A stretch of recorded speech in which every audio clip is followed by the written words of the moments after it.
Hello everyone, welcome to observe physics. My name is Kartik and हमने last class में देखा था कि ऑल टाइप्स ऑफ फोर्सेस के बारे में देखा था और न्यूटन्स फर्स्ट लॉ के बारे में जाना था और लॉ ऑफ इनर्शिया देखा था कि लॉ ऑफ इनर्शिया को न्यूटन फर्स्ट लॉ बोल रहे थे। ठीक है, तो हम इसमें देखने वाले हैं न्यूटन सेकेंड लॉ के बारे में जानेंगे, लीनियर मोमेंटम के बारे में जानेंगे और इनका लीनियर मोमेंटम कैसे कंजर्व करते हैं, इनका डेरिवेशंस क्या होता है, ये इन सारी बातों को हम इसमें देखेंगे। ठीक है, तो चलिए स्टार्ट करते हैं आज का सेशन। हमारा आज का टॉपिक है लीनियर मोमेंटम। देखिए, लीनियर मोमेंटम क्या होता है। मोमेंटम एक्चुअली होता क्या है। मोमेंटम को हम पी से डिनोट करते हैं। Momentum is the product of mass into velocity. Product of mass into velocity. Mass तो आपको पता है, mass is scalar quantity. This is the scalar quantity. इसका कोई डायरेक्शन नहीं होता मास का। ये एक इंट्रिंसिक प्रॉपर्टी होती है मैटर की। इंट्रिंसिक मतलब वो अगर कोई चीज एग्जिस्ट कर रहा है तो उसके पास मास तो होगा ही होगा। ठीक है, और this is the velocity. Velocity you know it is the vector quantity. ठीक है, ये वेक्टर क्वांटिटी है और ये स्केलर क्वांटिटी है। तो ये जो P बन जाता है, मोमेंटम जो होता है, ये भी एक वेक्टर क्वांटिटी होती है। मतलब कि इसके पास भी डायरेक्शन होता है, मोमेंटम के पास भी डायरेक्शन होता है। तो मतलब कि और वेलोसिटी के पास तो डायरेक्शन होता ही है, मास के पास कोई डायरेक्शन नहीं होता। ठीक है, अब मास इनटू वेलोसिटी होता क्या है, इसको समझते कैसे हैं वो देखो। इसको समझने के लिए क्या करते हैं कि एक 2 kg का ऑब्जेक्ट लेते हैं। ठीक है, ये 2 kg का एक मास है। इसको हमने 2 मीटर पर सेकेंड से इसको थ्रो कर दिया, फेंक दिया। तो इसको फेंकने में कम कितनी ज्यादा ताकत लगेगी या कम? बहुत कम, माइन्यूट सा लगेगा, बिल्कुल थोड़ा सा। और इसको मान लो हम पैर से किक मार रहे हैं, फॉर एग्जांपल पैर से इसको किक मार रहे हैं, तो ज्यादा उसको लगेगा नहीं, ज्यादा फोर्स हमें नहीं मारना पड़ेगा। ठीक है, ज्यादा फोर्स से हमें किक मारना नहीं पड़ेगा, आसानी से मूव हो जाएगा। लेकिन अगर यही 50 kg का बॉल रख दिया जाए, अच्छा जैसे ही हम फोर्स किक मारते हैं वो 2 मीटर पर सेकंड की स्पीड से आगे बढ़ने लग जाता है। ठीक है, लेकिन अगर यहाँ एक 50 kg का बॉल रख दिया जाए और हम इसको किक मारे तो क्या ये मूव करेगा? नहीं करेगा। क्यों? क्योंकि इसका इनर्शिया ज्यादा है। इसका इनर्शिया रेस्ट पे रहने की जो कैपेबिलिटी है वो ज्यादा है, वो अपोज करेगा। तो ये होता है लॉ ऑफ इनर्शिया। तो ये तो हमने लास्ट क्लास में देखा था। अभी देखो मोमेंटम के बारे में समझते हैं। मोमेंटम क्या होता है। मान लो एक ट्रक है। ट्रक ट्रक का मास तो आपको पता है, मान लो 500 kg है। ठीक है, अगर ये 2 मीटर पर सेकंड की स्पीड से आ रहा है, मान लो ये रेस्ट पे है। ठीक है, ये रुका हुआ है, ये रेस्ट पे है, ये रुका हुआ है। और एक लड़का यहाँ पे खड़ा है, बॉय स्टैंडिंग ओवर हियर। अब जब ये लड़का जब ये लड़का इस ट्रक में टकराएगा, आगे बढ़ते हुए जब ये टकराएगा तो इसको कोई फर्क पड़ेगा क्या? ज्यादा फर्क नहीं पड़ेगा। अगर यही लड़का, अब ये लड़का रेस्ट में हो गया, boy is it at rest, और ये जो 500 kg का ट्रक है ना, इसने 4 मीटर पर सेकंड से मूव करना शुरू कर दिया लड़के की तरफ। अब बताओ लड़के पे क्या फर्क पड़ेगा? ऑफ कोर्स लड़का विल डाई, एक्सीडेंट हो जाएगा, और वो भी बहुत डेंजरस वाला, खतरनाक। लड़का मर भी सकता है। तो इस केस में आप देख रहे हो कि लड़का यहाँ पर रेस्ट पे था, सॉरी यहाँ पे ट्रक रेस्ट पे था, लड़का मूव कर रहा था 2 मीटर पर सेकंड, 4 मीटर पर सेकंड से, तो इसको कोई ज्यादा फर्क नहीं पड़ा। अगर यही ट्रक मूव करना शुरू कर दिया 4 मीटर पर सेकंड के स्पीड से, तो लड़के पे ज्यादा फर्क पड़ा। इसका मतलब क्या है? इसका मतलब ये है कि जब ये ट्रक मूव करना शुरू कर दिया था ना, जब ये ट्रक मूव करना शुरू कर दिया था 4 मीटर पर सेकंड से, तो इसका मोमेंटम बढ़ गया था। इसका मोमेंटम बढ़ गया था, इसके पास हाई मोमेंटम आ गया, हाई मोमेंटम आ गया, और ये जाके लड़के को स्ट्राइक कर गया। अच्छा, तो इसका मतलब ये है जो लड़के पे जो फोर्स लगेगा पहले केस में, पहले केस में फोर्स बहुत छोटा लगेगा, बहुत कम लगेगा। जब ट्रक रेस्ट पे था, लड़का मूव कर रहा था, उस केस में फोर्स बहुत कम लगेगा लड़के को। चोट मतलब कम लगेगा, फोर्स मतलब जाके भिड़ जाएगा, जाके भिड़ेगा तो ऑफ कोर्स उसके फोर्स लगेगा, तभी तो उसको चोट लगेगा, तो फोर्स कम लगेगा। लेकिन जब ये ट्रक मूव करना शुरू कर दिया दूसरे केस में, फोर्स बहुत ज्यादा लग गया, फोर्स की क्वांटिटी, फोर्स की वैल्यू बहुत ज्यादा बढ़ गई। अच्छा, फोर्स की वैल्यू बढ़ गई, इसका मतलब कि फोर्स किस पे डिपेंड कर रहा है? फोर्स डिपेंड कर रहा है, फोर्स किस पे डिपेंड कर रहा है? फोर्स डिपेंड कर रहा है मोमेंटम पे। पहले केस में मोमेंटम कम था, पहले केस में मोमेंटम कम था, क्यों? क्योंकि रेस्ट पे कौन था? मास इंटू वेलोसिटी मैंने बोला था। तो मास किसका था? लड़के का मास ले लो, मान लो 40 केजी का मास होगा, लड़के का मास ले लो और वेलोसिटी 4 मीटर पर सेकंड ले लो। पहले केस में मोमेंटम कितना रहा होगा? मान लो लड़के का मास मान लो 40 केजी ले लो और मोमेंटम 4 ले लो, 40 इंटू 4 ले लो, ये हो गया पहले केस में मोमेंटम। दूसरे केस में मोमेंटम क्या होगा? पहले का मास ट्रक, दूसरे ट्रक का मास कितना? 500 केजी, अब मोमेंट स्पीड कितना? 4। अब ये कौन बड़ा है? P1 बड़ा है कि P2 बड़ा है? ऑफ कोर्स P2 बड़ा है, अब P2 बहुत बड़ा है P1 से, यानी कि जब P2 बड़ा हो गया तो फोर्स सेकंड केस में F2 के केस में ज्यादा लगेगा F1 से। यानी आपने देखा कि F2 is directly proportional to P2, यानी कि जो फोर्स है वो मोमेंटम के प्रोपोर्शनल है, ठीक है, और वो भी डायरेक्टली। फोर्स बढ़ रहा है, मोमेंटम बढ़ रहा है, तो फोर्स भी बढ़ जाएगा, ठीक है जी। अच्छा, अभी मैं कहूं ये एक ऑब्जेक्ट है, ये अपने u स्पीड से मूव कर रहा था, u मीटर पर सेकंड से, ठीक है, और ये t टाइम के बाद इसकी स्पीड हो गई v मीटर पर सेकंड, ठीक है। तो इसमें मोमेंटम में कितना चेंज आया? मोमेंटम आप समझे क्या?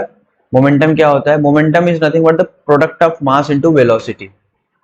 मतलब कि मोमेंटम आपने, मतलब मास और वेलोसिटी का जो मल्टीप्लिकेशन है वो मोमेंटम कहलाता है। मोमेंटम का भी फील लेंगे न्यूटन सेकेंड लॉ से।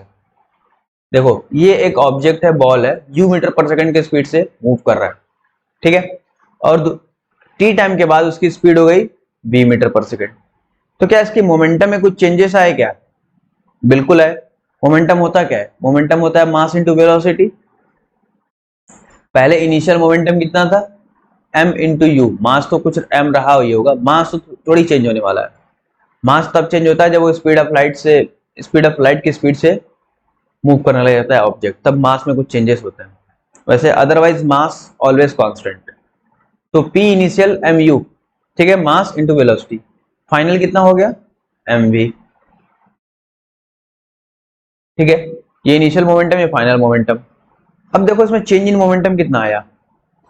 Change in momentum that is delta P, मैं बोल देता हूं P final minus P initial, P final minus P initial that is M V minus U, ये हो जाएगा एम वी माइनस यू। और हमने देखा कि जो फोर्स है वो किसके प्रोपोर्शनल हो रहा है? चेंज इन मोमेंटम के, चेंज इन मोमेंटम के, ठीक है। तो ये चेंज इन मोमेंटम के प्रोपोर्शनल हो जाएगा। हम नेक्स्ट स्लाइड में ले लेते हैं। Force is change in momentum delta P. अभी वो चेंज इन मोमेंटम में चेंज कितने टाइम में हो रहा है? मतलब ये इनिशियल स्पीड u से b होने में कितना वक्त लगा है? t टाइम लगा है, टाइम इज t। तो इसको मैं ऐसे बोल सकता हूं क्या? The force is directly proportional to change in momentum with respect to time. किसी के रिस्पेक्ट में हुआ होगा ना, change in momentum with respect to time, ठीक है। यही होता है न्यूटन सेकेंड लॉ। देखो एक्चुअली न्यूटन सेकेंड लॉ यही होता है। न्यूटन सेकेंड लॉ क्या होता है? न्यूटन सेकेंड लॉ बोलता है the force is directly proportional to the force is directly proportional to the rate of change of momentum, rate of change of momentum। अगर ये डेल्टा टाइम टी है, अगर ये डेल्टा टी को मैं लगभग 0 के बराबर ले लूं, मतलब बहुत कम समय के लिए, बहुत कम समय के लिए बहुत कम समय के लिए मोमेंटम, मतलब बहुत कम समय में ही मोमेंटम चेंज हो जाए, बहुत कम समय में मोमेंटम चेंज हो जाए। जैसे आपने देखा होगा, जब भी बॉलर बॉल को कैच करता है तो उसको अपनी तरफ खींचता है ना, उसको अपनी तरफ खींचता है। क्यों? क्योंकि अपनी तरफ खींच के उसका टाइम, जो ड्यूरेशन है उसको बढ़ा देता है। अगर मैं डेल्टा टी को बढ़ा दूंगा, डेल्टा टी को बढ़ा दूंगा तो उसमें फोर्स क्या हो जाएगा? कम हो जाएगा। डेल्टा टी को बढ़ा दूंगा तो फोर्स क्या हो जाएगा? कम हो जाएगा। अगर डेल्टा टी को कम रखूंगा, डेल्टा टी को बहुत कम रखूंगा तो फोर्स उतना ही ज्यादा लगेगा, उतना ही ज्यादा चोट लगेगा। जैसे बॉल आई, ये बॉल ऐसे आ रही है और मैंने बॉल ऐसे आ रही है, अब मैंने ऐसे ही कैच कर लिया, मतलब डेल्टा टी को बहुत कम रखा, तो मेरे को हाथ पे चोट बहुत ज्यादा लगेगा। अगर मैं डेल्टा टी, अगर बॉल को मैं खींच लूं अपनी तरफ और खींच लूं, मतलब कि जो उसका ड्यूरेशन है, मोमेंटम चेंज होने का जो ड्यूरेशन है, उसको बढ़ा दूं। पहले मान लो यू स्पीड से आ रहा था, मान लो ये बॉल थी, ये बॉल थी यू स्पीड से आ रही थी, अब उसका फाइनल स्पीड 0 हो जाना है। ठीक है, फाइनल स्पीड क्या करना है? 0। अब 0 करना है तो या तो एकदम से 0 कर दो डेल्टा, या तो डेल्टा टी को कम कर दो, तो फोर्स ज्यादा लग जाएगा, चोट लग जाएगा, हाथ में क्रैक्स भी आ सकते हैं। मैं डेल्टा टी को बढ़ा दूंगा, तब जाके डेल्टा टी को बढ़ाऊंगा और उसकी स्पीड तो 0 होनी है अगर हाथ में आ गई तो डेल्टा टी को बढ़ाऊंगा तो फोर्स उतना ही कम लगेगा, फोर्स क्या होगा? उतना कम लगेगा। जब फोर्स कम लगेगा तो कोई क्रैक्स वगैरह नहीं आएगा, कोई दिक्कत, आराम से कंफर्टेबली बॉल को कैच कर सकता है। तो यही होता है न्यूटन सेकंड लॉ। तो न्यूटन सेकंड लॉ क्या बोलता है कि the rate of change of momentum with respect to time is directly proportional to the force applied. ठीक है, अच्छा अभी मैं क्या करता हूं,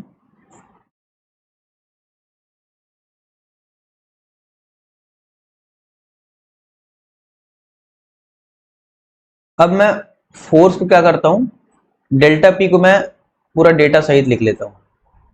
F is directly proportional, delta P is कितना था, डेल्टा पी यहां पे कितना है, delta P is nothing but M V minus U, M V minus U upon delta T is that is T. अब देखो इसको देखे कुछ कुछ हो रहा है, A is equals to Newton first law of motion याद है क्या है, V is equals to U plus A T और A is equals to V minus U by T. ये देखो, यानी कि F is directly proportional to M into A, ये हो गया। ठीक है, अब एक बात देखो, मतलब कि जैसे ही किसी ऑब्जेक्ट पे फोर्स अप्लाइड हुआ, अच्छा मोमेंटम चेंज हुआ तो फोर्स में कुछ फोर्स अप्लाइड करना पड़ेगा, मतलब मोमेंटम चेंज हुआ मतलब हमें फोर्स अप्लाई करके ही मोमेंटम चेंज करना पड़ेगा किसी चीज का। भाई बॉल आ रही थी, बॉल को मैंने फोर्स अप्लाई किया बॉल पे, तभी तो उसका मोमेंटम कम हुआ। ठीक है, और जैसे ही उसका मोमेंटम कम या ज्यादा करेंगे तो उसमें क्या होगा? एक्सेलरेशन प्रोड्यूस होगा। तो हम सिंपली ये बोल सकते हैं कि जब भी किसी ऑब्जेक्ट पे अगर हम एक अनबैलेंस्ड फोर्स लगाते हैं, जब भी किसी मास एम ऑब्जेक्ट पे एक अनबैलेंस्ड फोर्स लगाते हैं, वाइस वर्सा भी ट्रू है, अनबैलेंस फोर्स लगाते हैं तो उसमें एक्सेलरेशन प्रोड्यूस हो जाता है। ठीक है, उसमें क्या होता है? एक्सेलरेशन प्रोड्यूस हो जाता है। ये वाइस वर्सा है, ये उल्टा हमने बोल रहे हैं, लेकिन एक्चुअली होता क्या है कि न्यूटन सेकंड लॉ क्या है कि जब भी कोई ऑब्जेक्ट मूव कर रही होती है तो उसमें जो मोमेंटम में चेंजेस करने पड़ते हैं, जो मोमेंटम में चेंज कैसे होता है? फोर्स अप्लाई करने से होता है। मतलब उसको रोकने के लिए जो फोर्स अप्लाई करना पड़ता है, उसको रोकने के लिए हमें फोर्स अप्लाई करना पड़ता है, और वही जो फोर्स होता है वो चेंज इन मोमेंटम के बराबर होता है, चेंज इन मोमेंटम के प्रोपोर्शनल होता है। ठीक है, अब देखो यहाँ पे वही बात है, इसको मैं ऐसे लिख सकता हूँ, a equals to B minus U by T, F is directly proportional to M में। तो यहाँ से मैं कंक्लूजन निकाल सकता हूँ कि मुझे किसी भी अगर ऑब्जेक्ट पे, अगर किसी भी ऑब्जेक्ट मास m पे अगर मैं कोई अनबैलेंस्ड फोर्स बैलेंस नहीं है, अगर बैलेंस्ड अप्लाई करोगे एफ इधर से भी एफ इधर से भी तो बैलेंस हो जाएगा, कोई एक्सेलरेशन आएगा नहीं, बॉडी को कोई मूवमेंट नहीं होगा, ठीक है, कोई मूवमेंट नहीं होगा मतलब एक्सेलरेशन जीरो। बट अगर एक अनबैलेंस्ड फोर्स एफ अप्लाई किया तो उसमें क्या होगा, एक एक्सेलरेशन प्रोड्यूस होगा, उसकी वेलोसिटी में चेंजेस आ जाएंगे। अगर रेस्ट पे है यू है तो मतलब कोई भी अनबैलेंस्ड फोर्स अप्लाई करोगे तो उसमें वेलोसिटी में चेंजेस आ जाएंगे, उसमें एक्सेलरेशन प्रोड्यूस हो जाएगा। अगर वो कांस्टेंट वेलोसिटी से भी मूव कर रहा है तब भी उसमें फोर्स अप्लाई किया तब भी उसमें एक्सेलरेशन आ जाएगा, मतलब उसकी वेलोसिटी चेंज हो जाएगी। यही बात है, F directly proportional to M A का मतलब यही है, ठीक है जी। F is directly proportional to M A. अब देखो एफ की यूनिट आपको पता है क्या होती है, न्यूटन होती है।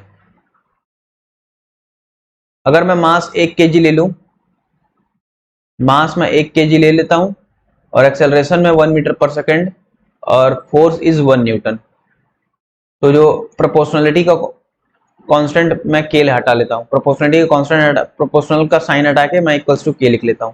यहाँ पे के की वैल्यू कितनी हो जाएगी, 1, तो के इज ऑलवेज 1। तो हमारा फॉर्मूला क्या बन जाता है, एफ इक्वल्स टू एम में। This is the extended version of Newton second law. Newton second law क्या कहता है, न्यूटन सेकेंड लॉ ये है बस, F is directly proportional to change in momentum on change in time, ये है Newton second law. लेकिन इससे हम डिराइव करते हैं ये एफ इक्वल्स टू एम में, ठीक है। दिस इज ऑलवेज ट्रू, ये ऑलवेज ट्रू। अगर कोई आपसे न्यूटन सेकेंड लॉ पूछेगा तो ये बताओगे, ये नहीं, ये तो डिराइव करके आता है एफ इक्वल्स टू एम में, ठीक है। तो ये हो गया एफ इक्वल्स टू एम में। और मोमेंटम का कहानी समझ में आ गया, मोमेंटम क्या होता है, लीनियर मोमेंटम, मास इनटू वेलोसिटी। अच्छा, मोमेंटम का हमने यूनिट नहीं बताया, मोमेंटम का यूनिट क्या होता है, देखो मास इनटू वेलोसिटी है, मास का यूनिट केजी और वेलोसिटी का मीटर पर सेकेंड, तो मोमेंटम क्या हो जाएगा, केजी मीटर पर सेकेंड, ये हो जाएगा, ठीक है, KG metre per second, and this is F equals to M में। अब हम आगे बढ़ते हैं। न्यूटन सेकेंड लॉ तो हमने देख लिया कि न्यूटन सेकेंड लॉ होता है क्या है, F is delta P upon delta T.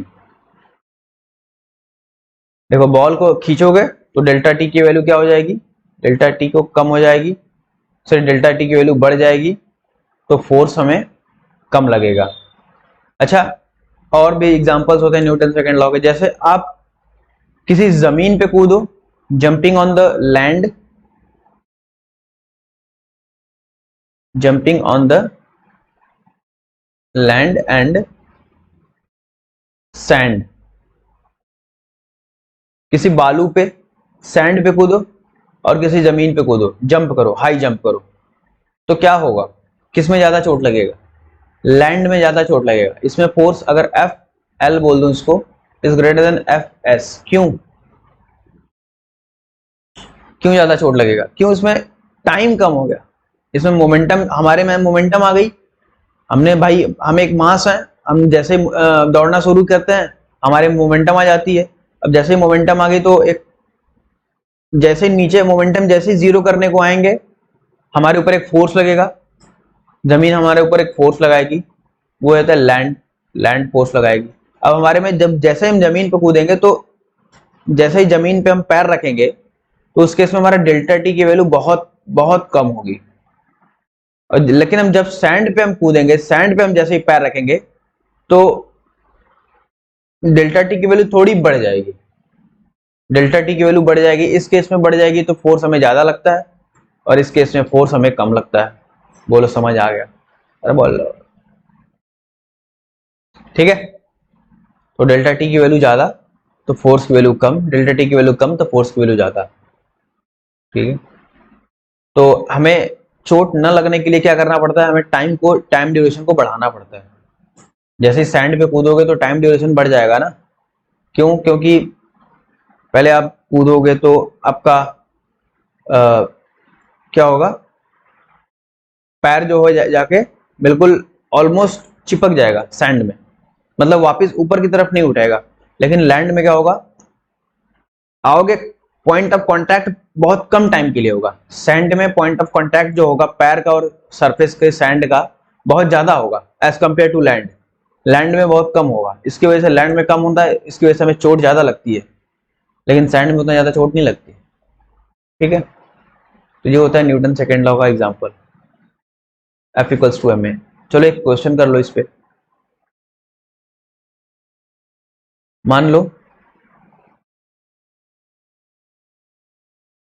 ये एक ऑब्जेक्ट है 5 kg का, इस पे 5 न्यूटन का फोर्स इधर से लग रहा है, 6 न्यूटन इधर से लग रहा है,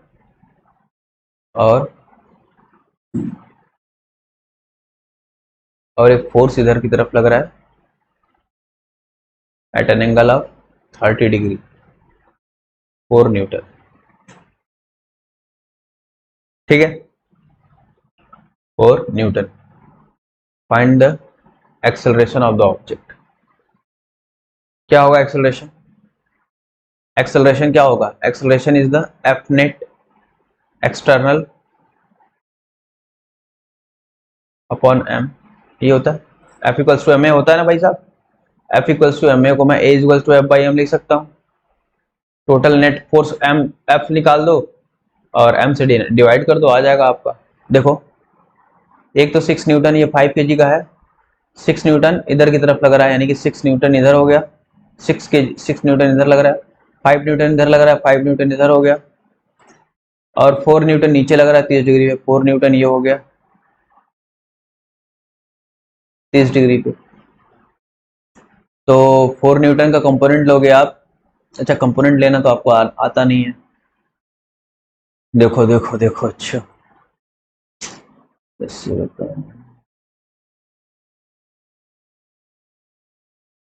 देखो ये 4 न्यूटन नीचे इधर की तरफ लग रहा है, तो इधर का जब कंपोनेंट ये हो गया, मान लो 4 न्यूटन ये 30 डिग्री, जब इस फोर्स का कंपोनेंट लोगे तो एक इसकी तरफ आएगा, एक एक्स एक्सिस की तरफ आएगा, दूसरा उसके परपेंडिकुलर आएगा वाई एक्सिस की तरफ, ये 4, और ये एंगल आपका 30 है, तो इसको लिखते हैं यहाँ पे 4 cos 30, और ये 30 के परपेंडिकुलर, तो इसको बोलेंगे 4 sin 30। ठीक है, कंपोनेंट लेना पड़ता है यार, कंपोनेंट आपको लेने आना चाहिए। 4 cos 30 इधर हो जाएगा 4 sin 30, अगर नहीं आता तो बता दूं क्या? 9th में तो, अच्छा 9th में हो, 10th में हो ना, 9th में हो, 9th में कंपोनेंट तो आएगा नहीं। तो ये 4 cos 30 है, 4 sin 30, तो नेट फोर्स कितना हो जाएगा इस डायरेक्शन में? नेट फोर्स छोड़ो, आप इस क्वेश्चन को छोड़ो, आप इसको सॉल्व करो। 5 kg, 10 न्यूटन, 8 न्यूटन, 7 न्यूटन, इसमें नेट एक्सेलरेशन बताओ कितना होगा? देखो नेट एक्सेलरेशन कितना हो जाएगा, एफ बाई एम हो जाएगा, F equals to M A से। एफ टोटल फोर्स कितना हो जाएगा? देखो इस डायरेक्शन में टोटल फोर्स कितने हैं? 10 प्लस 7, 10 प्लस 7, और उधर कितने हैं? 8, और उसका साइन अपोजिट है तो माइनस लगा दो, 10 7 17 minus 8, that is 9 Newton. 9 Newton इधर ऊपर, और मास कितना है? 5, ये जगह 9/5 मीटर पर सेकेंड स्क्वायर। ठीक है, 9/5 मीटर पर सेकेंड स्क्वायर, तो ये इसका एक्सेलरेशन हो जाएगा। अच्छा, अगर मैं पूछूं आपसे, ये 5 kg का ये ब्लॉक है मान लो, और नीचे की साइड में फोर्स लगा रहा हूँ 10 न्यूटन का, मैं खुद लगा रहा हूँ ऊपर से, और इधर को लगा रहा हूँ मैं 2 न्यूटन। ये ग्राउंड पे रखा हुआ है, ठीक है, ये ग्राउंड पे है। तो बताओ इसका एक्सेलरेशन कहाँ होगा, कितना होगा, कहाँ होगा? देखो एक्सेल, ये तो ग्राउंड पे रखा हुआ है, तो ग्राउंड पे आप कितना भी फोर्स लगाओ, नीचे तो कोई एक्सेलरेशन होगा नहीं। ठीक है, नीचे कोई एक्सेलरेशन नहीं होगा, इस डायरेक्शन में कोई एक्सेलरेशन नहीं होगा। जो भी डायरेक्शन, अगर इधर की तरफ 2 न्यूटन का फोर्स लगा दिया तो जो भी एक्सेलरेशन होगा इधर की तरफ होगा, जिधर की तरफ नेट फोर्स उधर की तरफ एक्सेलरेशन। तो नेट फोर्स इधर की तरफ 2 न्यूटन इधर की तरफ है। अच्छा ये आपको दिख नहीं रहा होगा, सॉरी, मैंने क्या बोला, ये 5 kg का ब्लॉक है, ये 10 न्यूटन का नीचे लगा दिया, ये ग्राउंड पे रखा हुआ है, और ये 2 न्यूटन का फोर्स मैंने इधर की तरफ लगाया, तो उसमें एक्सेलरेशन कहाँ क्या होगा, कितना होगा। तो मैंने बोला कि ग्राउंड से ग्राउंड पे रखा हुआ है, तो ग्राउंड पे आप कितना भी फोर्स लगाओ उस पर कोई एक्सेलरेशन ही नहीं आएगा, ठीक है, कोई एक्सेलरेशन नहीं आएगा। लेकिन अगर आप फोर्स राइट साइड में लगा दिए तो यहाँ पे आपको एक्सटर्नल फोर्स मिल गया, एक अनबैलेंस्ड फोर्स मिल गया, अनबैलेंस्ड फोर्स। आप 10 न्यूटन नीचे ग्राउंड पे लगाओगे तो ग्राउंड भी आपको ऊपर की तरफ लगाएगा, तो नेट फोर्स बैलेंस हो जाता है। लेकिन इस केस में अनबैलेंस्ड फोर्स मिल गया आपको। अब अनबैलेंस फोर्स मिल गया तो तुरंत लगा दो 2/F/m, 2/5 metre per second square, ठीक है। एक दूसरा और क्वेश्चन करो। Ball of mass 2 kg is moving with initial speed 10 meter per second. After 2 second, its speed will 20 meter per second. So find the change in momentum. Find the change in momentum. तो change in momentum आपको पता है delta P होता है, delta P मतलब P final minus P initial, और P final is M V और initial is M U. M को ले लो कॉमन, तो हो जाएगा वी माइनस यू। तो मास एम इज 2 kg और V 20 minus 10 that is 20 kg metre per second. ये हो गया चेंज इन मोमेंटम, ठीक है, change in momentum. Okay okay okay, अब देखो ये तो चेंज इन मोमेंटम हो गया। नेक्स्ट आता है कंजर्वेशन ऑफ लीनियर मोमेंटम। जो मोमेंटम का वो कंजर्वेशन कैसे होगा। अगर किसी ऑब्जेक्ट पे net force F net external,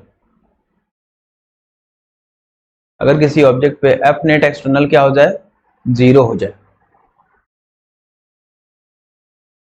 F net external 0, तो उस ऑब्जेक्ट का लीनियर मोमेंटम कंजर्व हो सकता है।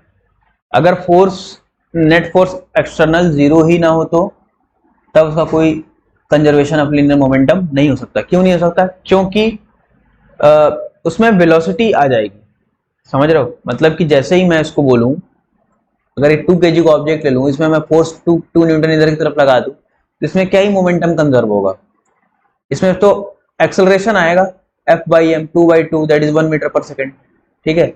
लेकिन मुझे तो मोमेंटम कंजर्व करना है। अगर मोमेंटम कंजर्व करने के लिए पहला कंडीशन क्या होना चाहिए, पहला कंडीशन है कि उसका एफ नेट एक्सटर्नल क्या होना चाहिए, 0 होना चाहिए। देखो ये अगर ऑब्जेक्ट एफ नेट स्पेस 0 है, एफ नेट एक्सटर्नल 0 है, ये ऑब्जेक्ट है मास m का, ठीक है। अगर ये यूए स्पीड से मूव कर रहा है, ठीक है, और दूसरा ऑब्जेक्ट है मास, ये ma हो गया, ये mb ले लो, mb का, ये ub स्पीड से मूव कर रहा है, और मान लेते हैं ua is greater than ub। अच्छा जब ua is greater than ub तो ua कभी ना कभी जाके ub को टच करेगा, क्योंकि इसकी स्पीड ज्यादा है, और टच करने के बाद, टच करना मतलब कोलाइड करना, मतलब आपस में एक समय के बाद जाके भिड़ जाएगा, लड़ जाएगा, तो उसके बाद क्या हो जाता है, मास ma और ये मास mb, ये vb, इसकी वेलोसिटी में, दोनों की वेलोसिटी में चेंजेस आ जाते हैं। ua पहले ma जो था ua स्पीड से चल रहा था, अभी वो va स्पीड से चलेगा। mb जो था ub से चल रहा था, अभी वो vb से चलेगा। कोलिजन के बाद, कोलिजन मतलब टकराव के बाद, टकराव क्यों होगा, क्योंकि ua is greater than ub है। अगर ua is not greater than ub, ua और ub में कोई ना कोई अच्छा बड़ा तो होगा, या तो ub, अगर मान लो ub बड़ा है ua से, तो तो क्या होगा, कभी टकराएगा ही नहीं, यूवी तो आगे की तरफ निकल जाएगा उधर की तरफ, और यूवी तो बेचारा पीछे ही रह जाएगा, कोई टकराव नहीं होगा। अब देखो इसमें क्या है, इसमें नेट फोर्स एक्सटर्नल कितना है, कोई फोर्स अप्लाई हुआ बाहर से, अभी तो कोई फोर्स अप्लाई नहीं हुआ है, ये अपने आप चल रहा है, ठीक है, ये अपने आप चल रहा है। इसमें क्या होगा कि जैसे इस पे टकराएगा ड्यूरिंग कोलिजन,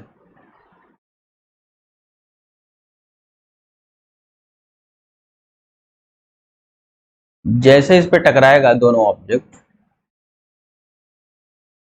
ये ए है ये बी है, ए वाला बी पे फोर्स लगाएगा एफ, ठीक है, ए वाला बी पे फोर्स लगाएगा एफ, और सेम फोर्स बी भी एफ पे लगाएगा।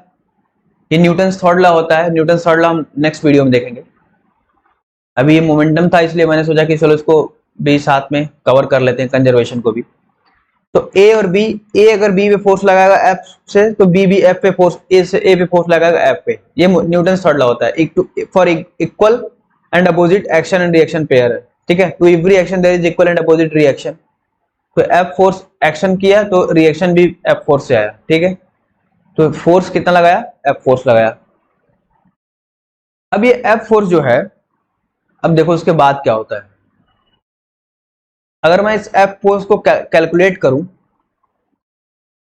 तो, अच्छा ये इक्वल, दोनों दोनों जो फोर्स लगा रहे हैं ना, वो दोनों आपस में एक दूसरे से इक्वल है, एफ फोर्स दोनों एक दूसरे पे लगा रहे हैं, ठीक है। अच्छा मैं एक्सेलरेशन अब ए की बात करूं तो कितना हो जाएगा, एफ बाई एम वन हो जाएगा, एफ बाई एम में उधर की तरफ, ठीक है। और इसको मैं पॉजिटिव मान लेता हूं, इस डायरेक्शन को, इस डायरेक्शन को मैं नेगेटिव मान लेता हूं, ये मैं साइन कन्वेंशन रख लिया। तो ये वाला जो ए जो फोर्स लगाएगा बी पे, वो एफ बाई एम में लगाएगा, और जो बी पे फोर्स लगेगा वो कितना लगेगा, minus F by M B, ये लगेगा minus F by M B, ठीक है। अच्छा अभी मैं एक्सेलरेशन ए को सॉल्व करता हूं। ए को मैं लिख सकता हूं क्या, एक्सेलरेशन क्या होता है, चेंज इन वेलोसिटी। तो ए में कितना वेलोसिटी में चेंज है, पहले वी, पहले कितना था, u था, अभी कितना हो गया, v हो गया। देखो पहले u था ना, पहले ua था, अभी va हो गया। तो final is va minus ua upon t time के बाद, मान लो t टाइम के बाद चेंज हो गया होगा, ठीक है, is equals to f upon M A. बोलो इक्वेशन फर्स्ट बोल देता हूं इसको मैं, ठीक है। अच्छा एक्सेलरेशन ऑफ b, ये भी पता है, एक्सेलरेशन ऑफ b कितना हो जाएगा, vb minus ub upon T, अगर आफ्टर टाइम t चेंज हो रहा है, कोलिजन हो रहा था, तो f बाई एम बी। ये सही है, नहीं, माइनस एफ आएगा। क्यों माइनस एफ, क्योंकि जो बी फोर्स लगा रहा है इधर की तरफ माइनस है, बी वाला का इधर की तरफ लगा रहा है ना, तो माइनस है, नेगेटिव इधर की तरफ माना है, ठीक है। ये इक्वेशन और इक्वेशन 2। अब क्या करता हूं, देखो इसको मैं क्या करता हूं, क्रॉस मल्टीप्लाई कर देता हूं, क्रॉस मल्टीप्लाई कर दूंगा तो बन जाएगा एम ए, क्या बन जाएगा, इसको मैं M A V A minus M A U A, M A V A minus M A U A is equals to F into T, ये बना एम ए, इसको इसको मैंने क्रॉस मल्टीप्लाई कर दिया, M A V A minus M A U A is equals to F into T. इसमें भी cross multiply कर दो, M B U B minus M B V B minus M B U B, M B B B minus M B U B is equals to minus F T, minus है ना, तो ये minus F T. अब ये दो equation दिख रहे हैं, इक्वेशन 3 एंड इक्वेशन 4। अब इन दोनों इक्वेशन को ऐड कर दो, एडिंग 3 एंड 4,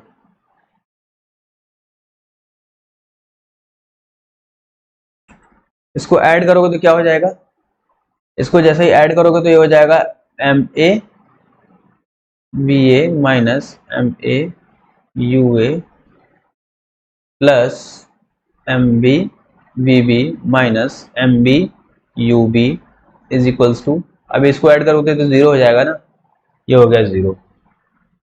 अभी देख नेक्स्ट देखो आगे क्या होता है, M A V A plus M B B B is equals to, या माइनस, इसको मैं ऐसे लिख सकता हूं,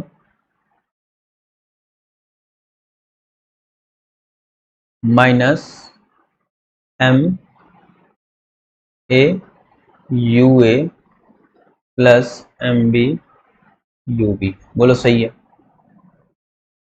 बोलो इतना क्लियर हो गया? Crystally clear.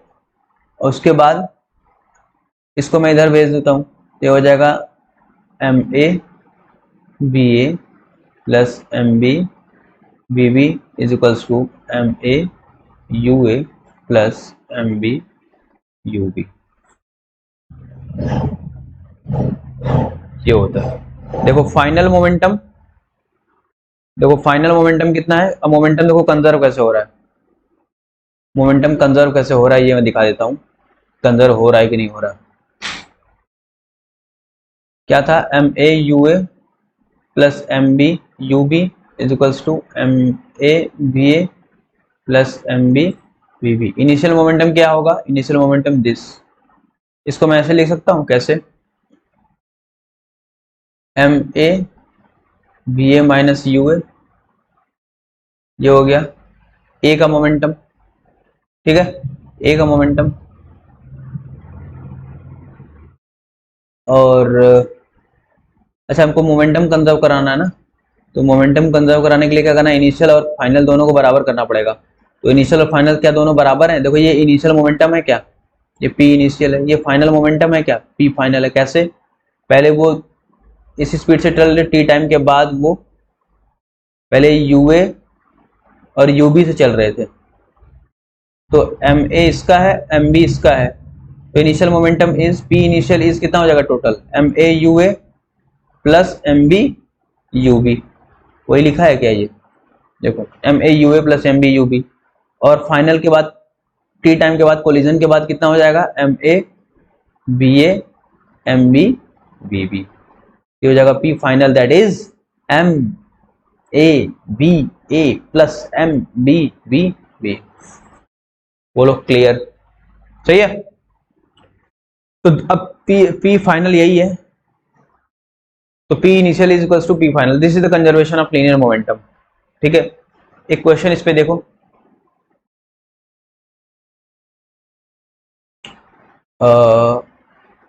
टू ऑब्जेक्ट्स, एक का मास है 2 kg, दूसरे का मास है 4 kg, और ये 10 मीटर पर सेकंड की स्पीड से मूव कर रहा है, ये 5 मीटर पर सेकंड की स्पीड से मूव कर रहा है।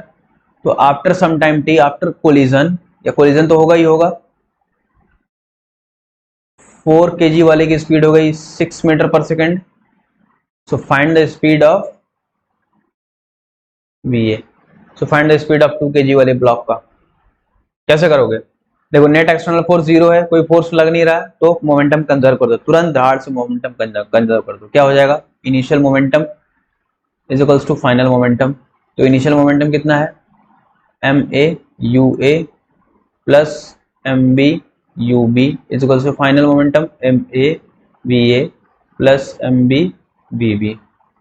तो एम ए कितना है 2 kg, यू ए कितना है 10, एम बी कितना है 4 kg, यू बी कितना है 5, एम ए कितना है 2 kg, बी ए कितना है निकालना है, एम बी कितना है 4 kg 6 और ये बी बी कितना है 6। ये हो जाएगा 20 20 40 40 24 16 16 और 8, ये हो जाएगा 16 is equals to 2 V A, यहाँ से V A is equals to 8 metre per second.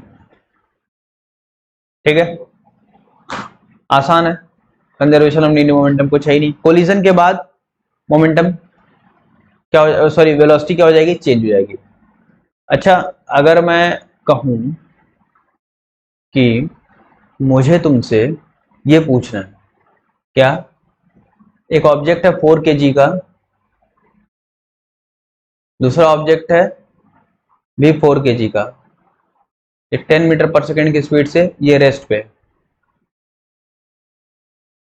तो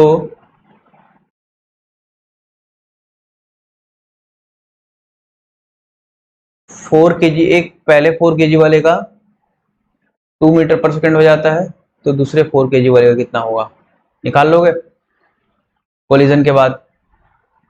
कोलिजन तो होगा ही, क्यों होगा कोलिजन, क्योंकि एक रेस्ट पे मूव कर रहा है तो जाके कोलाइड करेंगे, तो निकाल दो। Initial momentum is equal to final momentum, conserve करा दो, मोमेंटम इज कंजर्व। तो 4 इंटू 10 प्लस 4 इंटू, देखो रेस्ट पे तो 0 हो जाएगा इसका स्पीड, और इसका 4 इंटू 2 प्लस 4 इंटू वी, ये हो जाएगा 40, ये हो जाएगा 8 प्लस 4v, तो v इज इक्वल्स हो जाएगा 32/4 is 8 metre per second.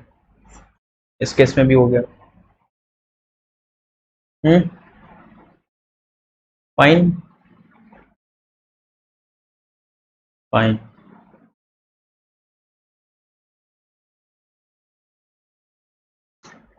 I hope आपको ये मोमेंटम का कंजर्वेशन समझ में आएगा, कंजर्वेशन ऑफ लीनियर मोमेंटम, और मोमेंटम क्या होता है, और उसको न्यूटन सेकेंड लॉ से कैसे, मोमेंटम से कैसे न्यूटन सेकेंड लॉ को डिराइव करते हैं। न्यूटन सेकेंड लॉ में एग्जांपल्स आपको समझ में आएगा, बॉल खींचने वाला, जंपिंग ऑन द लैंड और जंपिंग ऑन द सैंड, तो सब सारी चीजें आपको समझ आ गई होगी आई होप। तो ये रहा आज का session, thank you so much, thank you for watching and bye bye, take care, all the best.